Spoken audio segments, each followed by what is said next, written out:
Vous ne me voyez pas, et moi je ne vous vois pas. Vous m'entendez, c'est l'essentiel.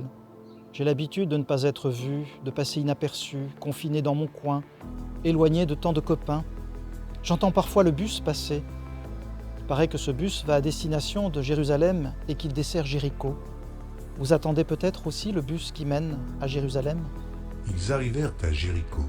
Et lorsque Jésus en sortit avec ses disciples et une assez grande foule, le fils de Timée, Bartimée, mendiant, aveugle, était assis au bord du chemin. Moi, ça fait longtemps que je n'attends plus de bus. Je suis à l'arrêt tout court. Au moins, on ne peut pas me reprocher de laisser derrière moi trop de traces carbone. Je suis en arrêt sur image dans ma tête, car je suis aveugle. Les gens pensent que je ne vois rien puisque j'ai les yeux fermés. Ce qu'ils ne savent pas, c'est que les yeux fermés, ça aide à prier, à voir ce que les autres ne voient pas. J'ai des visions, les yeux fermés. Il entendit que c'était Jésus de Nazareth et il se mit à crier « Fils de David, Jésus, aie pitié de moi !» Plusieurs le reprenaient pour le faire taire, mais il criait beaucoup plus fort « Fils de David, aie pitié de moi !» L'autre jour, on m'a dit « Jésus sera dans le bus de 10h30, dimanche matin. » Moi, je ne connais pas trop Jésus. En fait, je ne l'ai jamais vu. D'ailleurs, qui parmi nous l'a déjà vu ? Non, par contre, j'ai entendu parler de lui. On m'a dit qu'il était de la lignée de David, le roi David, son ancêtre lointain, celui dont on parle dans la Bible. David, en hébreu, ça veut dire le bien-aimé. C'est une drôle de lignée que d'être bien-aimé de père en fils. Être aimé, c'est important. Moi, je suis fils de Timée, Bartimée en 2 mots. Bar, en araméen, veut dire fils d'eux, et Timée, en grec, veut dire honoré. Voilà, je suis mi-grec, mi-araméen. Avec ma gueule de métèque, de juif errant, de pas trop grec, on m'appelle fils de celui qui était plein d'honneur, qui a dû prouver sa réussite plus que les autres, car il était étranger. Jésus s'arrêta et dit « Appelez-le ». Ils appelèrent l'aveugle en lui disant « Prends courage, lève-toi, il t'appelle ».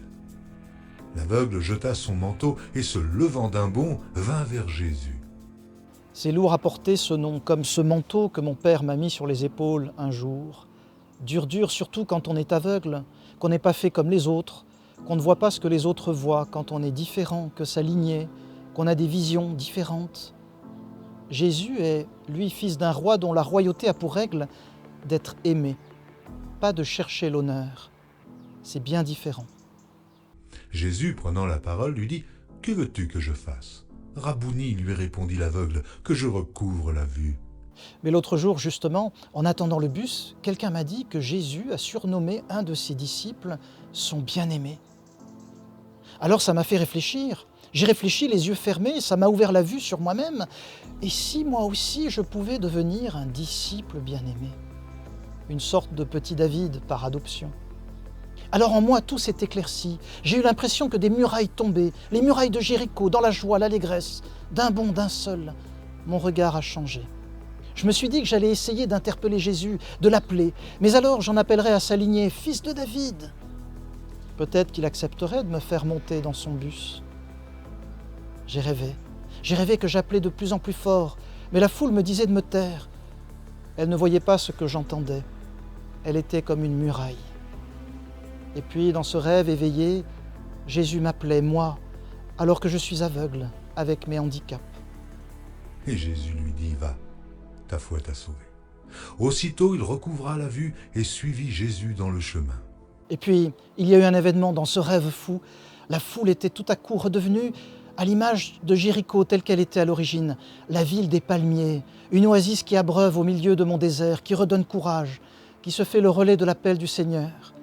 Dans mon rêve, une voix m'a dit « Eux aussi ont le droit à être des fils de David, des bien-aimés. » Je n'en croyais pas mes yeux, c'est le cas de le dire. Je me laissais guider, j'avançais tout en étant aveugle, comme si Jésus me disait « Va avec la force que tu as et celle que tu n'as pas.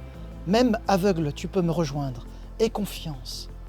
Ta vision est plus juste que celle des clairvoyants, car elle est fondée sur ma parole plutôt que sur la vue. »